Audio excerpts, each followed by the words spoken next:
राजा परीक्षित ने श्री सुखदेव जी महाराज को पूजन करके प्रार्थना कीनी है कि हे गुरुजी, मेरी 7 दिन की आयु बाकी रह गई है, मैं क्या करूं जो मेरा कल्याण हो जाए, कौन सा उपाय करूं? रक्षोतव्यम अथो जप्यम यदि कर्तव्यम नभिप्रभो स्मर्तव्यम भजनीयं वा ब्रूहि यद्वा विपर्ययम्। क्या करूं? भगवान को स्मरण करूं, दान करूं, होम करूं, यज्ञ करूं, जप करूं, तीर्थ यात्रा करूं, नदियों में सरोवरों में स्नान करूं, भगवान की कथा सुनूं, क्या काम करूं जो 7 दिन में मेरा कल्याण हो जाए, 7 दिन में मुझे भगवान की प्राप्ति हो जाए? सुनते ही राजा परीक्षित मंद मंद मुस्कुराने लगे। बड़ा सुंदर प्रश्न किया है। प्रथम स्कंद में लोकोत्तर श्रोता राजा परीक्षित ने लोकोत्तर वक्ता श्री सुखदेव जी महाराज से एक सार्वभौम प्रश्न किया। लोकोत्तर माने लोक में उत्तर, संसार में सबसे बढ़िया, सर्वश्रेष्ठ। राजा परीक्षित जैसा आज तक कोई श्रोता नहीं भयो कथा सुनने वालों, और श्री सुखमुनि सुखदेव जी महाराज जैसा आज तक कोई वक्ता नहीं भयो कथा कहने वालों। संसार के सबसे बढ़िया श्रोता वक्ता स्थान है पवित्र गंगा तट, और साक्षी गवाह के रूप में कोटि कोटि करोड़ों संत महात्मा विद्वान बैठे हैं, बड़े बड़े ऋषि मुनि बैठे हैं।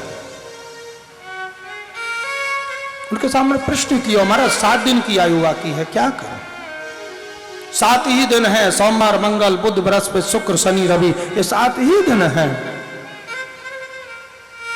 इन्हीं 7 दिन में हम आप सब संसार के लोग जन्म लेके आमे हैं, और इन्हीं 7 दिन में सबको एक ना एक दिन जानो पूर्व निश्चित है, निर्धारित है। तो राजा परीक्षित अप्रत्यक्ष रूप से सृष्टि के समस्त जीवों को प्रतिनिधि बन के और सबकी तरफ से प्रश्न कर रहे हैं कि 7 दिन शेष हैं, क्या किया जाए? 7 दिन की आयु वाले कौन? बोले हम आप सब संसार के जीव। क्या करें जो सबकी सदगति हो जाए, सबको भगवान की प्राप्ति हो जाए? आज राजा को ऐसा सुंदर प्रश्न सुन के मेरी सदगति हो जाए, मेरा कल्याण हो जाए, ये प्रश्न अच्छा नहीं है। और सारे संसार के लोगों का कल्याण हो, सबकी सदगति हो, अच्छा प्रश्न है। और ऐसे प्रश्नों को सुनकर निंदा स्तुति से दूर रहने वाले वीतराग संत सुखदेव जी जैसे ऋषि मुनि भी अपने श्रोता की प्रशंसा करने लगते हैं। वरीयाने सते प्रश्न क्रतो लोकहितो नपः आत्मविद सम्मतः पुंसां श्रोतव्यादिषु यः परः। राजा, तुमने लोक उपकार की दृष्टि से बहुत सुंदर प्रश्न किया है कि 7 दिन की आयु वालों को कैसे भगवत गति हो, कैसे कल्याण हो। तो जिन्हें अपनी मृत्यु नहीं दिख रही है उन्हें ही संसार के ये राग रंग अच्छे लगते हैं। दिन संसार के कामों में निकल जावे, रात सोने में निकल जाए, ऐसे संसार के कामों को करते सोते खाते अपने जीवन को नष्ट करके बिना कोई अच्छा काम किए, बिना जीवन में कोई उद्देश्य को धारण किए अपने जीवन को नष्ट करके वो ऐसे ही चले जाते हैं जैसे कोई नाव बिना नाविक के पानी में छोड़ दी जाए। नाव में नाव चलाने वाला मल्लाह नहीं हो, नाविक नहीं हो, तो नाव किनारे पर नहीं लगेगी, पानी के संग बहते बहते लहरों में घूम के डूब जाएगी। ऐसे ये जीवन रूपी नौका में और महाराज उद्देश्य रूपी कोई मल्लाह विराजमान नहीं करोगे, अपने जीवन को कोई उद्देश्य नहीं बनाओगे, सार्थक उद्देश्य नहीं बनाओगे, कोई परमार्थिक स्वार्थ रहित कोई उद्देश्य अपने जीवन को अगर नहीं बनाओगे तो आपकी ये जीवन नौका बिना मल्लाह की नौका के समान यही संसार सागर में राधे राधे डूब जाएगी। लोग बागों से कहो भैया कोई अच्छा काम कर लो, माता पिता की सेवा कर लो, गाय की सेवा कर लो, संत की सेवा कर लो, कोई परमार्थ कर लो, ठाकुर सेवा कर लो, जीव की, देश की, धर्म की, समाज की, तुम्हें जहां अच्छा लगे कुछ ना कुछ साधन कर लो भैया। तो लोग बाग बहाना बना देते हैं। भजन साधना की बात कहो तो जीव बड़ा चतुर है, बचपन में इससे कहो बेटा भजन कर लो, कहता है अभी तो बच्चे हैं, अभी तो पढ़ने खेलने की उम्र है।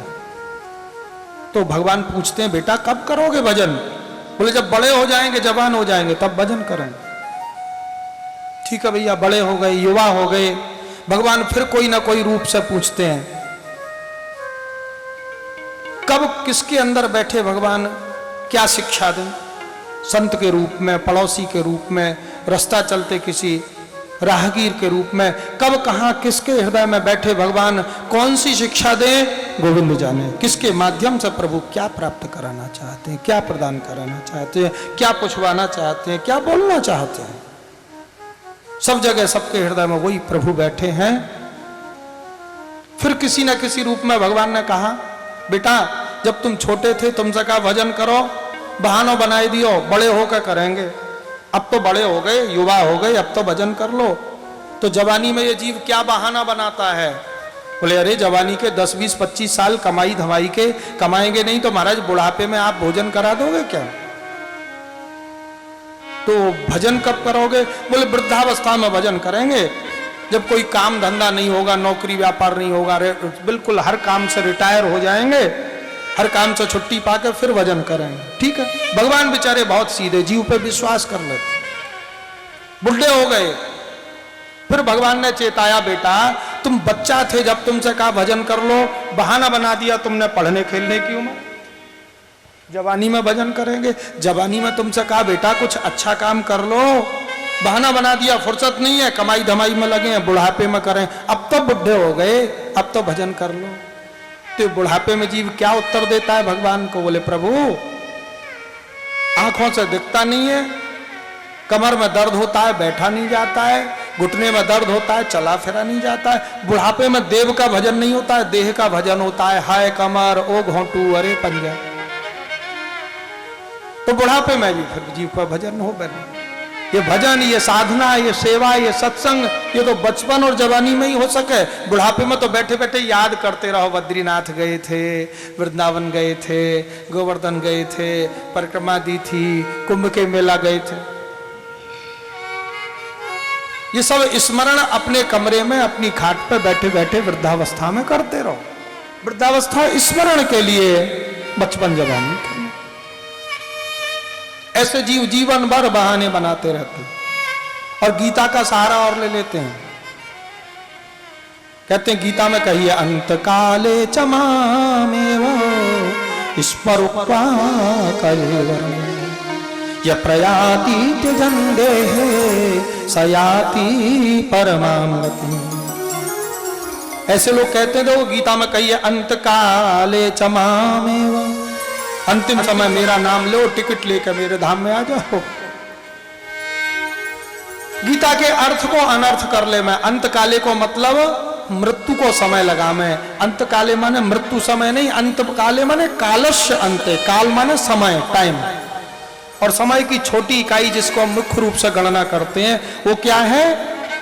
बोले सेकंड, क्षण, जिसको हम आराम से घड़ी में कट कट कट कट सुन सकते हैं।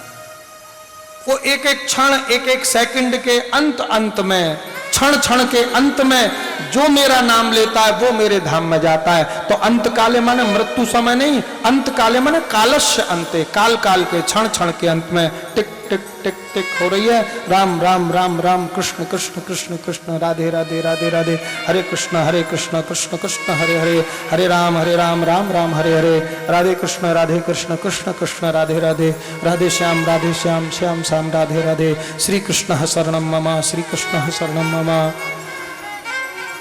श्रीमन्नारायण श्रीमन्नारायण श्रीमन इत्यादि इत्यादि। जो भी आपके आराध्य हैं, जो भी आपके इष्ट हैं, साकार हैं, निराकार हैं, गुणाकार हैं, गुणातीत हैं, जो भी हैं, जो भी आपके श्रद्धा के केंद्र हैं, उनका स्मरण क्षण क्षण आप करोगे तब उनकी प्राप्ति होगी। और यह बात को प्रमाणित करने के लिए गीता में ही भगवान ने कहा है तस्मात् सर्वेषु कालेषु मामनुस्मर।